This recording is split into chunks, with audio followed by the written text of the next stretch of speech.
The project's taken about 2 years since I've started pondering about it. It's an installation where the audience navigates through an environment that appears to be a film production complex or studio, and the intent is that the audience encounter individuals who are seemingly making a film, but during the course of this film, this kind of catastrophic event occurs, which is in essence like fracture in time.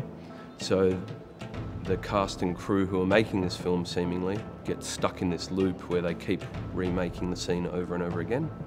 However, each time they make it, there's variation. So every time they make the film, different characters' actions change or certain events change within the film. So the audience is viewing all this occurring within the space or experiencing it through different media illusions.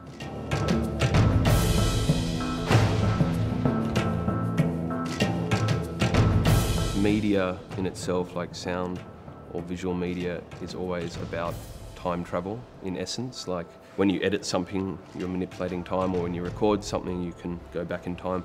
So I think that's kind of interesting, playing around with that. And then I was wondering how you would actually, rather than going into the past with media, how you could represent future time events through media illusions.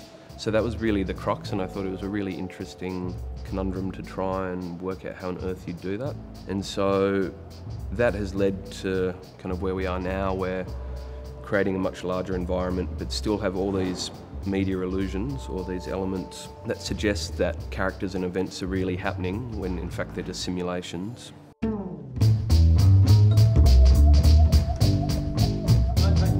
What was fun though is having that as the core kind of cinema element, but then there's this whole layer of media which is the surveillance room in the production complex, where you see a range of screens indicating what's happening in the different spaces with live cameras, but then that live footage is replaced with pre-recorded content from the same spaces. So it will cut from the live footage to the pre-recorded content. So you experience events happening in the work 30 seconds before they happen.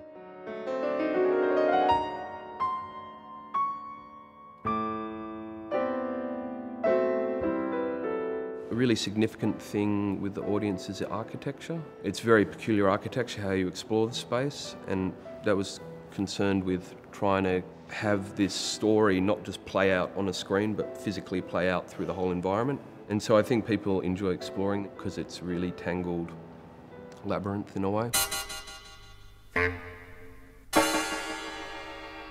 At its essence, it's a very just enjoyable, visceral, exploratory experience. Even if people don't get the initial intent, there's absolutely layers and layers to experience or interpret. But yeah, I do think it's accessible and it's a good adventure, like being inside a movie being made.